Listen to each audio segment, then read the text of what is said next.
అదే RTV app వార్తల్ని క్షణాల్లో చదివే అవకాశం ఉంటుంది. ఒక న్యూస్ పేపర్, ఒక టెలివిజన్ ఛానల్ మీ చేతుల్లో ఎప్పుడూ ఉంటాయి.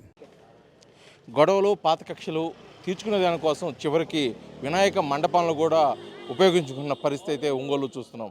ఒంగోలులోని గద్దలగుంట బావిమెట్టు వద్ద ఉన్నటువంటి వినాయక ప్రతిమ దగ్గర కూడా రాత్రి జరిగిన ఒక గందరగోళ వాతావరణంలో కొంతమంది మాపై దాడి చేశారంటూ కూడా వారైతే కొంతమంది ఆరోపిస్తున్నారు. ఇక్కడ గద్దలగుంటకు సంబంధించి ఈ దాడిలో పూర్తిగా కూడా ఒంగోలు శాసనసభ్యులు దామచర్ల జనార్దన్ ఫ్లెక్సీ ఉన్నటువంటి ఫ్లెక్సీని కూడా చించివేసి వారైతే తమపై దౌర్జన్యం చేశారని చెప్పేసి ఇక్కడ గద్దలగుంట బావిమెట్టు వాసులు అయితే తమ ఆవేదన వ్యక్తం చేసిన పరిస్థితి. జరిగిన పూర్తి విషయాలకు తీసుకున్నట్టయితే గత కొద్ది రోజుల కంటే వినాయక చవితి ప్రారంభమైన దగ్గర నుంచి కూడా తమపై కొంత ఏదో విధంగా ప్రేరేపిస్తూ మాపై కూడా మండపంపై కూడా రాళ్ళు వేయడం కూడా జరిగిందని చూపిస్తున్నారు. ఆ రాళ్ళు రాత్రి కురిసిన వర్షానికి పూర్తిగా కూడా కింద పడిపోవటం, ఆ దాడి సమయంలో కూడా కొంతమంది రాళ్ళు విసిరారని చెప్పేసి మనం విజువల్స్లో చూస్తున్నాము. ఇటుకరాలు కూడా పూర్తిగా వారు మాపైద వేసిన రాళ్ళు అని చెప్పేసి ఇక్కడ ఉన్నటువంటి స్థానికులు చెప్తున్నారు. వాళ్ళు చేసిన దాడిలో భాగంగా ఈ వర్షం పడిన నీళ్ళు అన్నీ ఇక్కడ లోపల పట్టము, ఇక్కడ భద్రతా కారణాల దృష్ట్యా ఏర్పాటు చేసినటువంటి సీసీటీవీ ఫుటేజ్ దానికి సంబంధించి ఏర్పాట్లు కూడా పూర్తిగా కూడా అంటే క్రాష్ అయిపోయినాయి. ఎందుకు పనికి రాకుండా పోయిన పరిస్థితి. అదే సమయంలో అదునుగా చూసుకొని కరెంటు లేని సమయంలో వారైతే మాపై దాడి చేశారని చెప్పేసి కూడా ఆ స్థానికులు వారు చెప్తున్న పరిస్థితి. అసలు వారు మీద ఎవరు దాడి చేశారో, అసలు ఎందుకు దాడి చేశారు అనేది వారు మాట్లాడి తెలుసుకున్న ప్రతిపాదించేద్దాం. చెప్పండి, రాత్రి ఇక్కడ గొడవ జరిగింది, మీ మీద దాడి చేశారని చెప్పేసి మీరు అన్నారు. ఎందుకు జరిగింది, ఎవరు చేశారు? రాత్రి 8:30 ఆ టైంలో బాగా వర్షం పడుతున్న టైంలో ఇక్కడ నుంచి మాది గదలగుంట బాయిమెట్టు వినాయకుడు అండి. గత 23 సంవత్సరాల నుంచి మేము చేస్తున్నాము. ఇంతవరకు ఎటువంటి గొడవలు ఏమీ లేవు. సో ఒక 2 సంవత్సరాల నుంచి వెనక వైపున ఒక ఇండివిజువల్గా రెంట్కు ఉండేవాళ్ళు ఆ గొంతులో ఒక బొమ్మ పెట్టుకున్నారు, చిన్న బొమ్మ. ఇది గద్దలగుంటలో వచ్చేసి బాయిమెట్ట పాలెం అందరిది స్థానికుల బొమ్మ ఇది, ప్రతి ఒక్కరిది. సో వాళ్ళు ఏంటంటే రాత్రి ఉభయం తీసుకుని వెళ్తా ఎమ్మెల్యే గారు ఫ్లెక్సీ అడ్డం ఉంది మాకు తీయండి అని అన్నారు. మేము ఆ టైంలో వర్షం దెబ్బ మా పందిరంతా కారుతూ ఉంటే మేము ఈ హడావుడిలో ఉండి కరెంటు కూడా షార్ట్ సర్క్యూట్ అయ్యి ఈ హడావుడిలో మేము మా పనుల్లో మేము ఉంటే మేము ఫ్లెక్సీ తీస్తామనే లోపు వాళ్ళే పీకేసి ఫ్లెక్సీని స్థానిక ఎమ్మెల్యే గారు ఫ్లెక్సీ కూడా చింపేసి అవతలకు లాగేసి తొడల కొడుతూ మేసాలు మెలేస్తూ ఎవరేం చేస్తారో రాండి అని వెళ్తూ ఉంటే మేము ఇక్కడి నుంచి వెళ్ళండి, ఇక్కడ మా బొమ్మ ముందల బాంబులు అవాయసవాయులు అన్నీ పేల్చారు. సిఐ గారు కూడా ముందు రోజు పిలిచి మీరు ఎటువంటి బాంబులు ఇట్లాంటివి ఏమి పేల్చకూడదు అని చెప్పినా కూడా వాళ్ళు లెక్క చేయకుండా, ఒక పోలీసు అధికారి అయిన సిఐ గారికి చెప్పినా కూడా వాళ్ళు వినకుండా వాళ్ళు ఇష్ట ప్రకారంగా చేసి మా మీదకి వచ్చి రాత్రి మా బొమ్మ కాడి నుంచి మా బొమ్మ దగ్గరికి వాళ్ళు వచ్చి మమ్మల్ని రాత్రి మా అక్కయ్యని కొట్టబోతుంటే నేను అడ్డం పోతే నన్ను కొట్టారు. మా అక్కయ్యనేమో తల పగిలింది, మా అక్కయ్యకి 4 కుట్లు పడ్డాయి ఇక్కడ ఆమెకి. సో ఇంకా అందరం పోయి అడ్డం తీసేసి వాళ్ళు మొత్తం కలబడి మమ్మల్ని కొట్టారు. స్థానికంగా ఉండేవాళ్ళు కానే కాదు సార్, వాళ్ళు ఎక్కడి నుంచో వచ్చి రెంట్గా ఉండి ఇవాళుండి వైజాగ్ వెళ్ళిపోయే మనిషి ఒక ఆమె, ఇంకొకళ్ళు వచ్చేసి అక్కడక్కడ రెంట్కు ఉండేవాళ్ళు. సో మా బొమ్మకి వాళ్ళ బొమ్మకి సంబంధం లేదు. వాళ్ళు మమ్మల్ని కావాలని మేము పందిరి వేసిన కాడి నుంచి తోటకూర కృష్ణమూర్తి అనే వ్యక్తి వాళ్ళని వెనకుండి నడిపిస్తున్నాడు. తను మీరేమైనా చేయండి, నాకు సిఐ గారు తెలుసు, ఎస్ఐ గారు తెలుసు అన్నీ అని చెబుతూ ముందుకు నడిపిస్తూ వాళ్ళని మా మీద ఉసుకొలిపి మేము పందిరి స్టార్ట్ చేసిన కాడి నుంచి మాకు మున్సిపల్ కమిషనర్ కాడి నుంచి ఇది గొడవ జరగడానికి మళ్ళీ ప్రధాన కారణం ఇప్పుడు చెప్తున్నారు. వాళ్ళు వైనం తీసుకెళ్లేటప్పటికి ఈ ఫ్లెక్సీ అడ్డు ఉందని చెప్పేసి వాళ్ళు అంటున్నారు.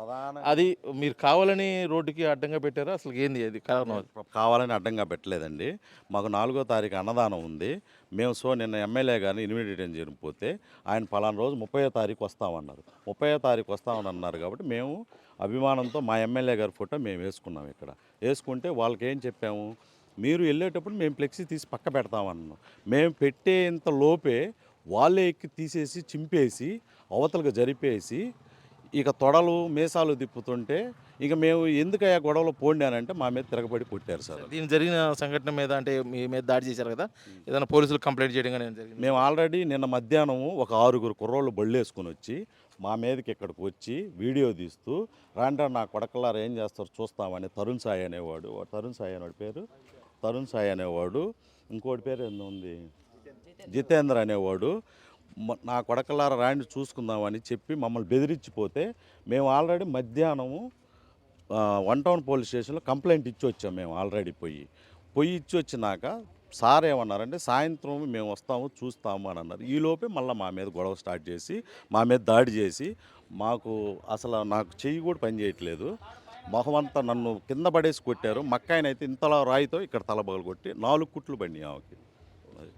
అయితే జరిగిన సంఘటన నేపథ్యంలో కూడా పూర్తిగా 2 గ్రూపుల మధ్య జరిగిన గొడవ వాతావరణం చివరికి వినాయకుడి మండపం ఆ పైన కూడా రాళ్ళు వేసి ధ్వంసం చేసే స్థాయికి వచ్చింది. కాకపోతే ఇది జరిగిన సంఘటన మీద కూడా వీళ్ళు పోలీసులు స్టేషన్ సంప్రదించిన నేపథ్యంలో కూడా ఇక్కడ రానున్న రోజుల్లో ఎటువంటి ఇబ్బందికరమైన వాతావరణం జరగకుండా ఇక్కడ పోలీసు పికెట్ కూడా ఏర్పాటు చేసి కొంతమంది పోలీసులు కూడా కాపలా పెట్టడం జరిగింది. అసలుకి ఈ గొడవకి గల ప్రధాన కారణాలు పలానా వారు అని వీరైతే ఆరోపిస్తున్నారు. అసలు వారు వర్షన్ అసలుకి వారు ఎందుకు వీరి మీద దాడి చేయాల్సి వచ్చిందో వారు మాట్లాడు తెలుసుకునే ప్రయత్నం అయితే ఇప్పటికీ అక్కడికి వెళ్ళి తెలుసుకునే ప్రయత్నం అయితే ఇప్పుడు మనం చేద్దాం.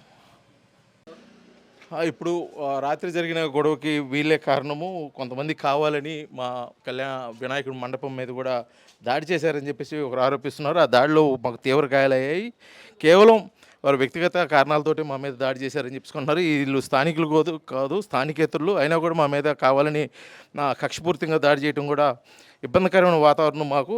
దీని నుంచి అయితే మాకు పోలీసు నుంచి రక్షణ కావాలని చెప్పేసి కోరుతున్న నేపథ్యంలో కూడా ఇక్కడ స్థానికంగా ఇక్కడ విగ్రహం ఏర్పాటు చేసుకున్న వాళ్ళు ఇప్పుడు ఎవరైతే ఆరోపించారో వాళ్ళు కూడా ఇక్కడే ఉన్నారు. అసలు వారు ఎందుకు దాడి చేయాల్సి వచ్చింది, అసలుకి గొడవ గల కారణాలు ఏంటో వారు మాట్లాడి తెలుసుకునే ప్రయత్నం చేద్దాము. ఇక్కడైతే కొంతమంది ఉన్నారు. సార్ చెప్పండి, రాత్రి కొద్ది దూరం వ్యవధిలోనే 2 విగ్రహాలు ఏర్పాటు చేయడం, ఒకరిపై ఒకరు కూడా దాడి చేసుకున్నారని చెప్పేసి వారైతే మీరే దాడి చేశారు, మాకు తీవ్ర గాయాలే అని చెప్తున్నారు. అసలు దాడికి ఎందుకు చేశారు? సార్, ఈ బొమ్మ ఇప్పుడు పెట్టుకున్నది ఏం కాదు సార్. గత 5 సంవత్సరాలు 4 సంవత్సరాలు పెడుతున్నాము, కంటిన్యూషన్ వస్తుంది. యథావిధిగానే మేము బొమ్మ పెట్టిన వెంటనే నిమజ్జనం జరిగే రోజున యథావిధిగా మేము ఎప్పుడు ఎలాగే వెళ్తామో అలాగే రోడ్డు ఇవ్వండి, మేము బొమ్మ నిమజ్జనం చేసుకుంటామంటే వాళ్ళు అసలు దారి ఇవ్వకుండా నిత్యులను పెట్టి ఆటోలు పెట్టి రోడ్డును బ్లాక్ చేసేసి పెషారం బాయి ఉన్న రూట్ నుంచి మమ్మల్ని తిప్పుకొని వెళ్ళమంటున్నారు. మేము ఎలా వెళ్తున్నామో మాకు అలాగే దారి ఇవ్వండి అని చెప్పని ఒక మూడు రోజుల నుంచి గత వంటం సీఏ గారు మేము కలవడం జరిగింది, రిప్రజెంటేషన్ ఇవ్వడం జరిగింది. సారు వస్తున్నారు, మీకు ఎదుగు చేస్తానండి, మీకు తీపిస్తాము ఆ టైంకి అని చెబుతున్నారు సారు. అలా చేస్తే ఏం న్యాయం అయితే జరగలేదు సార్, వెళ్తున్నాము కానీ. సో ఇక్కడ ఏం జరిగిందంటే సార్, ఇప్పుడు అది పబ్లిక్ రోడ్డు. అసలు పబ్లిక్ రోడ్లో బొమ్మ అనేది పెట్టుకోవడానికి పర్మిషన్ లేదు, యాక్చువల్ రూల్ పొజిషన్. అక్కడ వీళ్ళు బొమ్మ పెట్టుకుంది కాక స్థానికంగా ప్రజలకు ఇబ్బంది కలుగుతుంది. దారి లేకుండా నడవడానికి, బండ్లు రావడానికి కానీ, ఒక బస్సు రావడానికి కానీ, ఒక ఆటో రావడానికి కానీ చాలా ప్రజలు ఇబ్బందులకు గురవుతున్నారు. అంటే మీ విగ్రహానికి లేకపోతే వెళ్ళేదానికి ఇబ్బంది అవుతుందని చెప్పేసి ఈ గొడవ జరిగిందా, లేకపోతే ఇంకేదైనా కారణాలు? అసలు గొడవ అనేది వాళ్ళు ఏమైనా మా బొమ్మ అసలు తీసేసేయండి, మాకు మీరు బొమ్మ పెట్టడానికి వీలు లేదని స్టార్టింగ్ నుంచి చెబుతున్నారు. కానీ మేము 4వ పెట్టాము, 5వ పెట్టేసి మేము బొమ్మ తీసేస్తామని మేము చెప్పున్నాం. కానీ వాళ్ళు ఒప్పుకోవట్లేదు. మీరు బొమ్మ ఎందుకు పెట్టారని చెప్పి బొమ్మ తెచ్చిన రోజు నుంచి వాళ్ళు వివాదాస్పదంగా గొడవకు వస్తూనే ఉన్నారు.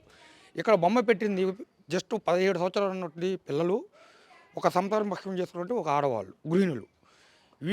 వీళ్ళు బొమ్మ పెట్టుకున్న దానికి వాళ్ళు మగపిల్లలు బొమ్మకాడి తాగుతూ ఇవన్నీ చేస్తూ రోజు వచ్చి అక్కడ తాగుతూ పిల్లకాయలు వెళ్ళేవాళ్ళని పోయేవాళ్ళని వీళ్ళు ఎక్కడున్నారు, మీరు ఫోన్ నెంబర్లు ఇవ్వండి అని వాళ్ళ పిల్లల దగ్గర ఫోన్ నెంబర్ తీసుకో, వాళ్ళు కొట్టాలి, వాళ్ళు ఎక్కడ తిరుగుతున్నారని వెనకాల పడి రోజు దాబెడుతున్నారు, ఫాలో అవుతున్నారు పసి పిల్లలను కొట్టడం కోసం.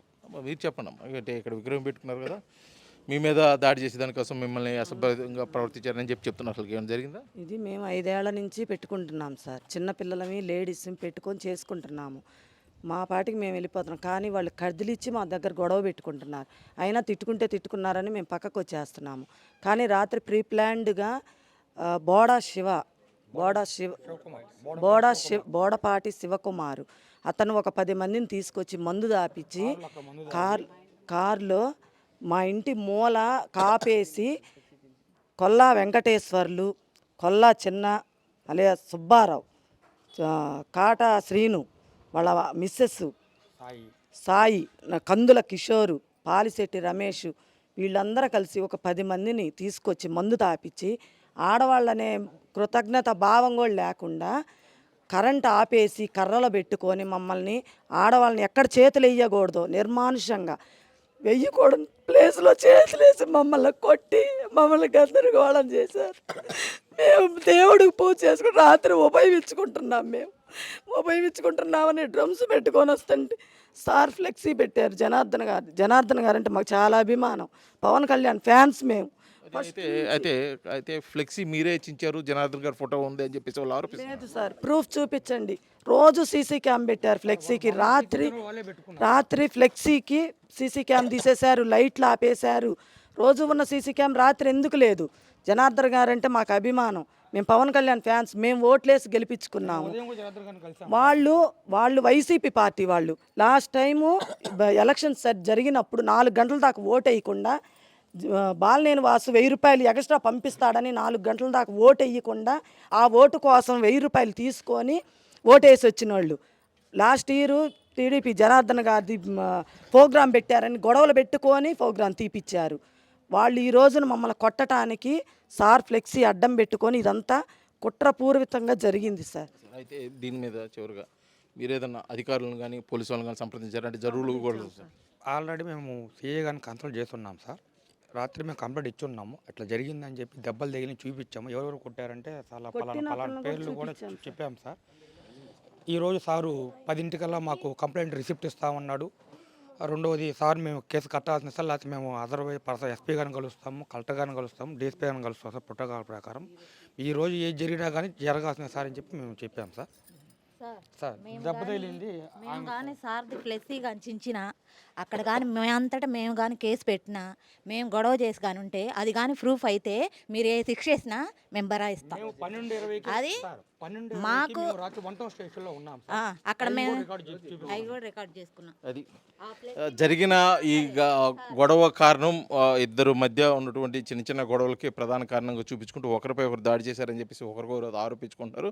కాకపోతే ప్రశాంతమైన వాతావరణంలో వినాయక చవితి పండుగను ఆస్వాదించాల్సింది పోయి ఇటువంటి గొడవలు జరగడం పట్ల ఎంతో దురదృష్టకరం. ఒకరిపై ఒకరు దాడులు చేసుకున్నారు. మహిళల పని కూడా చూడకుండా మహిళలను కూడా కొట్టారని చెప్పేసి ఇరువర్గులు ఆరోపిస్తున్న నేపథ్యంలో కూడా ఈ సమస్య జటిలం కాకుండా, అంటే ఈ సమస్య మరింత పెద్దది కాకుండా ఉండేదానికోసం పోలీసు యంత్రాంగం అయితే ప్రత్యేకమైన చర్యలు తీసుకొని ఈ సమస్యని పరిష్కరించే దిశగా అయితే చర్యలు చేపట్టాలని చెప్పేసి కూడా కోరుకుంటున్న పరిస్థితి. ఏదేమైనప్పటికీ జరిగిన సంఘటన బాధాకరం. ఇటువంటి సంఘటనలు జరగకుండా ఉంటే ఎంతో బాగుండదని చెప్పేసి కూడా ఆర్టీవీ తరఫున కోరుకుంటూ వీడియో జర్నలిస్ట్ లక్ష్మణ్తో శ్రీనివాస్, ఆర్టీవీ, ఒంగోలు, ప్రకాశం జిల్లా. మరిన్ని వీడియోస్ కోసం ఛానల్ ని సబ్స్క్రైబ్ చేయండి. లేటెస్ట్ అప్డేట్స్ కోసం వాట్సాప్ ఛానల్ ని ఫాలో అవ్వండి. ఆ లింక్ డిస్క్రిప్షన్ లో ఉంది.